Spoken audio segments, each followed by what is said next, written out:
but welcome to you all. We're so delighted to have you here at the 160th that we're calling this year America Unfinished. Appomattox at 160. And I'm here to start to talk about the real start of the Appomattox campaign, which I am putting forth to you all today, began back in March of 1865. So that's why we're talking about Phil Sheridan here. We're going to talk about his cavalry campaign that began over in the Shenandoah Valley and was supposed to end up one place, but because he's Phil Sheridan, it ended up somewhere else. So again, my name is David Woldridge. I've been here for a while, since 1995 in one way, shape, or form. This is, in case you don't know, this is General Phil Sheridan in charge of the cavalry here at the Appomattox campaign. And this is a map of basically the area from, oh, this is nice. Here's Waynesboro, here's the city of Stanton. If you don't know, this is the Shenandoah Valley. Charlottesville, the home of UVA. And then down here, the railroad line, which is going to figure prominently in our story today. It hits the James River. And then if you notice, down here in the corner, that is Appomattox Courthouse, and over to the east from there, Petersburg and Richmond. Five Forks, of course, is April 1st, Saturday, April 1st of 1865.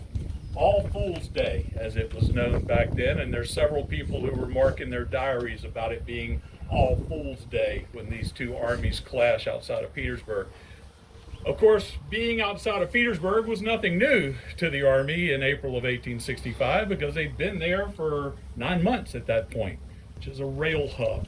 There were 5 different railroads coming into Petersburg, all of those bringing life to the support of Lee's army that's going to be there trying to hold off Grant from taking those rail lines. Not only there at Petersburg, but the front is going to extend from north of the Confederate capital of Richmond all the way down to Petersburg, and then around Petersburg to the south and west of the city as time goes on. So at one point there are over 70 miles of entrenchments that these two armies will be fighting over control of both Richmond and Petersburg. And as the previous speaker probably detailed, the biggest crushing blow will come at the beginning of March when Union cavalry under Philip Sheridan is going to vanquish the Shenandoah Valley and Jubal Early's forces that still remain there, leaving that Union cavalry force that Grant has needed for the entire Petersburg campaign free to come back to Petersburg. As they make their way back to Petersburg,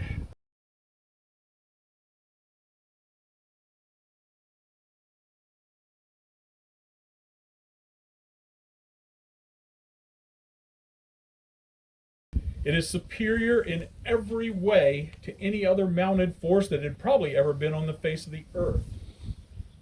These young men are hard chargers.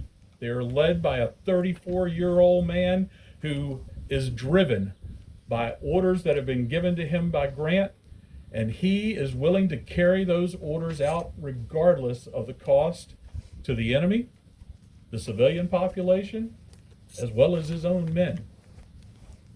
And so when Sheridan takes to the field in the spring of 1865 with this fighting force of young chargers, most of which are armed with a 7-shot repeating carbine, they outgun and outclass anything that the Confederates can put in front of them.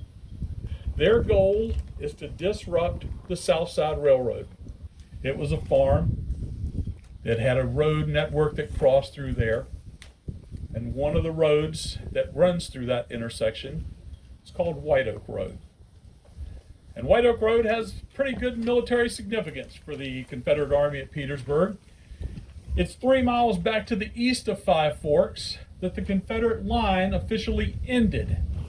That's where the last of the trenches that Lee had built to protect this rail network at Petersburg ended along White Oak Road, because he knows he has Union infantry coming along with Sheridan's cavalry.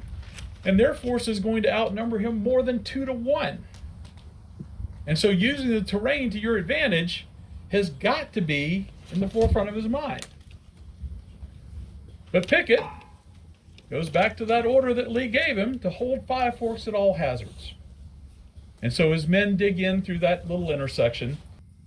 And so Sheridan realizes that if he can lock these Confederates down right along White Oak Road, he is going to have Warren and the 5th Corps swing in, cutting off these Confederates from any retreat down White Oak Road by interdicting White Oak Road to the west, or excuse me, to the east of the Five Forks intersection. So no help can now reach Pickett down White Oak Road, which is what Grant or Lee would have said, hold Five Forks at all hazards. But now another problem arises. Sheridan's plan is sound. He also is sending cavalry to the front to hold the Confederates in place so they can't shift their line to meet this threat. He also is sending cavalry around to the western flank of the battlefield, over where you see the number 5, and that's to hold that flank or try and turn it as well. And so Sheridan's plan is sound. It's just that by the time Warren steps off down there at number 1, all of a sudden it's after 4 o'clock in the afternoon. We have less than 2 hours of sunlight left in the day. And as Ayres's division moves forward, expecting to find these Confederates to their front, all of a sudden they start taking fire from their left flank because Sheridan's reconnaissance was faulty. He is going to lead Ayres's men across the Confederate position at the end of their line by jumping his horse over the earthworks, thus putting himself in danger instead of their commanding officer. You can see by this map that eventually Crawford's going to be brought back onto the battlefield to the northern end or north side of the intersection. And at that point, Union troops are now approaching the Five Forks intersection from all 4 points of the compass. I don't care if Robert E. Lee himself was standing in that intersection, there is no way that you can hold that intersection that afternoon from the plan that Sheridan has devised. And even as Crawford has gone astray, he has ended up doing a miraculous thing and having that road cut off that goes to the South Side Railroad. Transportation route through this part of the state dates back to 1870. Connected Richmond, the capital of the state, the largest city in the state, Lynchburg, which is the second largest town in the state. Now Lynchburg is at the, back up. The James River, everybody in Virginia knows, bisects the state right about through the middle. And it's a major body of water. There are not too many bridges over the James. Even today, there's not too many bridges over the James. There were very few back in the day.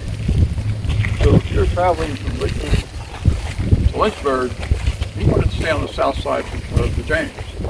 And this part of the state became known as South Side Virginia. And because of the isolation, it kind of developed its own politics and its own culture and really its own accent. So this was a major route through the state. If you were headed west, this is where you came.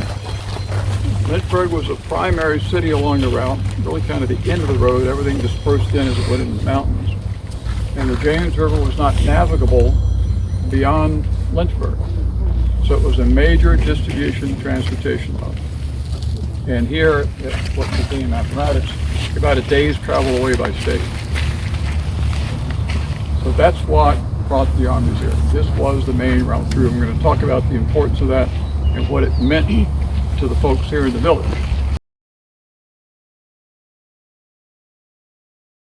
So that's where I met them because we were commiserating about the rain. Oh, yeah, at least that's right. Silver Hill Tavern is a good place to start when we talk about the history of the village because this is the oldest building in the village and how the village really got started. Built by the Patterson family in 1819. This whole complex of buildings is original, all built around 1819.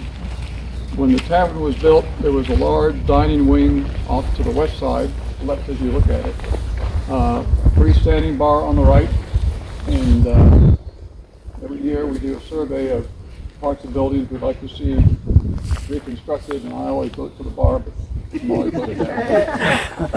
What's now our bookstore was the kitchen. The Pattersons lived above it, and that white building next to the bookstore was the enslaved camp.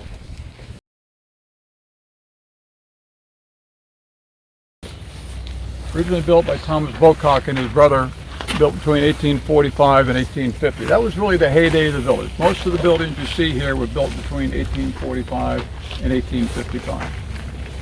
House was later sold to Louis Isbell. I've seen references to the Bocock and Isbell being law partners. We know they're both lawyers. They're both politicians. Mr. Bocock was a congressman from this area. Louis Isbell was the Commonwealth attorney, or district attorney, as it would be called in most other states. Now, one of them was an ardent unionist. One was a fire-breathing secessionist. One of the two men was an enslaver. One of the two men fathered 4 enslaved young men.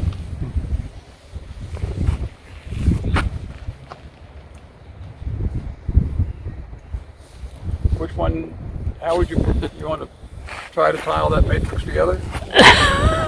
Both politicians, both lawyers. Both lawyers. Mr. Bocock, the congressman, was an ardent unionist. Virginia did not secede right after the firing at Fort Sumter. They remained in the Union. There was a lot of pressure from the original 7 Confederate states for Virginia to secede and join the Confederacy. Virginia was the largest in population. It was the wealthiest state. It had more enslaved people than any other state in the South. Its primary export income was the sales of enslaved people to the southern plantations. You heard the expression "sold down the river"? Yeah. That's where it comes from. These people would be sold to slave traders. They'd be marched down to the nearest port, sit down to James, over the mountains to the Ohio River, and down to the cotton and sugar plantations, if they're really unlucky, in Louisiana, Alabama, and Mississippi. They were quite literally sold down the river. That was the largest export income for the state of Virginia at the time. Oh. So it was a primary business.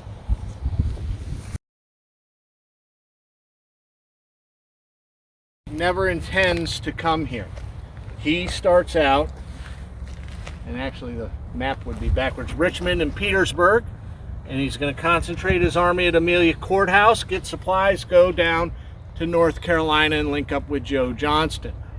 But the thing is, Grant does things a little bit differently. He gets federal troops blocking Lee at a place called Jetersville, so Lee has to move further west. He heads for Farmville to get rations. And then even at Farmville, he intended to go south, link back up with that Richmond-Lynchburg or Richmond-Danville Railroad south of Farmville and go down to Danville. But he has a bad day April 6th at Sailor's Creek, loses a fifth of his army.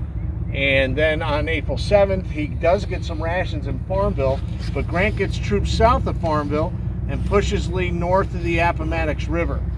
And so the next place Lee can get supplies... I can be your... Oh, thank you. Appreciate it. You dummy. The next place he can get supplies is right here at Appomattox Station, about a mile in that direction. So Lee's army's heading for this direction. Now, when they were at Amelia Courthouse,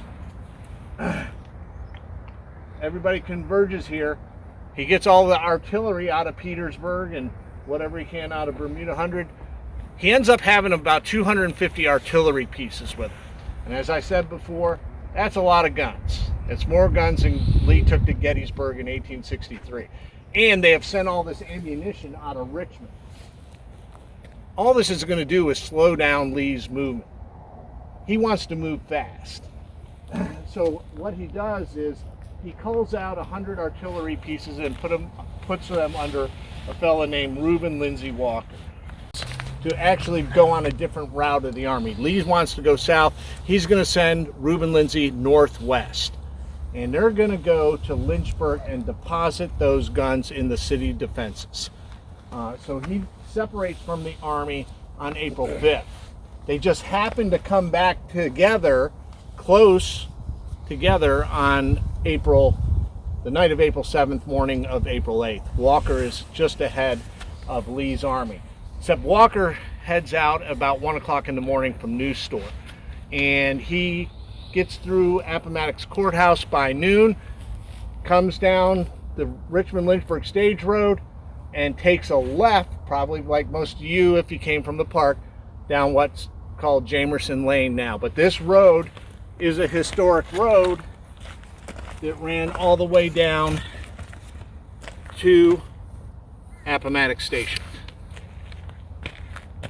But Walker's men, they turn in here, and it's a nice day. The sun's out. It's been raining. It's been snowing. Not great weather in the campaign. It's now a nice day. He gets his artillery to come down this road from here to the station. They turn the mules loose.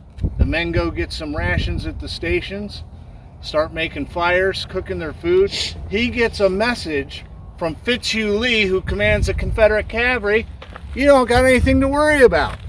Federal cavalry is at Prospect Station. How far is Prospect Station from here? Probably about 20 miles. Walker doesn't have anything to worry about that day. So little does he suspect what's going to transpire. Dressed in Confederate uniform, infiltrate the Confederate army. In the Shenandoah Valley, they called them Jesse Scouts. In this campaign, I call them Young Scouts because Major Young commanded them. And they would ride into the Confederate army and cause confusion. They might say, turn your wagons down this road. When they need to go to the left, they tell them to go to the right. Or unhitch your mules and take them in water, leave your wagons in the road, and there's an infantry column about to march up, and now the road's blocked. James White, who is riding his horse down the railroad line, and he sees these trains coming from Lynchburg, a train coming from Lynchburg, and he's able to engage the engineer and find out that those trains are loaded with supplies for General Lee's army. White doesn't give himself away. He tells the conductor that those supplies are desperately needed. Continue on to Appomattox Station. But after he gets that information, he rides back and goes to Major Young, who goes to Sheridan, and Sheridan turns to his right-hand man, a 25-year-old Brevet Major General, George Armstrong Custer. And Custer moves out towards Appomattox Station. But about 4 o'clock, the lead regiment, the 2nd New York Cavalry, rides into Appomattox Station. And there's a sketch here showing them arriving at the station, and they say this young fella, hard to see here, but he's on his horse, and he's got his revolver drawn, and it's being pointed at the engineer of the first train. So when this happens down at the station, one of the Confederate soldiers down there jumps on a mule, but apparently was in a hurry to get on that mule that he jumped on that mule backwards, and he comes riding into camp here, and he's calling out, the Yankees are coming, Sheridan. And General Walker is sitting on a stump somewhere in this vicinity receiving a shave by one of his men when this rider comes in. Well, what do you do in this situation? Walker has no organized infantry. He does have some artillerymen that have picked up muskets along the way, and he's going to put them out as skirmishers, but he has no infantry support and 100 artillery pieces, and everything's all over the place because they've are taking their break here. What he decides to do is get about 30 cannon in this vicinity and start firing towards the station. The other 70 cannon are going to start to leave. Some are going to head for Lynchburg. The bulk of them are going to go north about 5 miles to a place called Oakville. Half dozen end up making it back to the Army of Northern Virginia. So he is going to fight a defensive battle, but he starts dropping shells in towards Appomattox Station. That Federal cavalry gets a little bit curious where these shells are coming from, but the thing is, this area is terrible for fighting a Civil War battle. It's mainly wooded. They say it's blackjack oak and scrub pine. And when the Federal cavalry go into the woods, they're getting their hats knocked off, they're getting their face scratched by branches, and they funnel into roads, paths that come through the woods, and they basically come out in this vicinity into this open field where the Confederate artillery is arranged. When Custer attacks, he sends in a brigade at a time. The first brigade to arrive on the scene is Alexander Pennington's brigade. Pennington was Custer's best buddy from West Point. Pennington has the 2nd New York and the 2nd Ohio with them, and they come right up the middle towards these guns. And when they get out here, they receive a blast of canister, and then they go back. Now, by this point in the war, the Federal cavalry aren't idiots. They're not going to just charge up and get hit with canister for the most part. And Henry Capehart has the 1st New York veteran Lincoln Cavalry. That's Henry Capehart. Then he has 2 West Virginia regiments, the 1st, 2nd West Virginia, and part of the 3rd West Virginia. And they are going to come in on the Federal left flank at about 6 o'clock. Pennington comes up, say 5 o'clock. Capehart comes around at 6 o'clock. Custer is actually personally leading this advance of the West Virginia Brigade, and they get hit with canister, and Custer is said to have told the men that it's too hot here, we'll have to find another way, and so they pull back. All the while Walker's trying to get guns away from here. He does receive some support from Martin Gary's cavalry, particularly the 7th South Carolina arrives on the scene and adds to the defense of the gun. There's Martin Gary. The ward of the batteries was incessant. They're evidently holding the cavalry in check. Our batteries were showing the woods opposite us that day. In front, under cover, some of the cavalry skirmishers were using their Spencers, in this case Spencer carbines, upon us at long range. By this time, the gray of twilight was lit up by the rising moon. There seemed to be a lull in the attack. The brigade was dismounted and double-quicked through a small piece of wood to the batteries. Before our men could get to the guns, the enemy charged and got among them, but were driven back by the fire in our rush, but taking with them some of our own men as prisoners. Our men fell in between the guns and began one of the closest artillery fights that occurred during the war. The guns were literally up to the muzzles. It was dark by this time, and at every discharge of the cannon was a blaze from touch hole to mouth. It seemed like the very jaws of the lower region. Fighting is going to take place after dark. William Wells's brigade with the 15th New York Cavalry and the 1st Vermont and 8th New York come in on the Federal right flank, the Confederate left, and they launch an attack at about 7 o'clock. And they will get repulsed as well. But at 8 o'clock, Custer gets all 3 of his brigades together. And there's kind of a lull after that 3rd attack before the 8 o'clock assault. And Walker, I think he thinks that the fighting's come to an end. They've already repulsed 3 attacks. That must be enough. And he's starting to get more guns away from here. But Custer finally gets all of his troops on hand and organized and makes a final assault a little after 8 o'clock. Would you like to read Elmer Montague's account of the 1st Vermont about that final assault? Our brigade was formed just to the right of the railroad, about dark, when General Custer rode out and ordered us to charge their batteries, which were continuously shelling us through a thick piece of woods, which lay between us and them. We found on entering the woods that the underbrush and vines were too thick for us to march through and keep our organization. And soon we were advancing, every man for himself. We found a few of the enemy's dismounted cavalry in the woods, but easily drove them back in the rear of their artillery, which had been continuously throwing shells, most of which went crashing through the trees over our heads. But now and then, our men were almost up to the mouth of their guns. They poured out such a volley of grape and canister that it was impossible to resist, and we were obliged to fall back. Again, we rallied in advance, and again we were repulsed by grape and canister. As I said before, every man was fighting for himself, and all fought like tigers. The third charge drove everything before us, capturing men, horses, mules, wagons, and over 30 pieces of artillery. I captured 2 Johnnies and started them for the rear. Thank you for watching our video. Please remember to like, share, leave a comment, and subscribe. It really helps us grow the channel.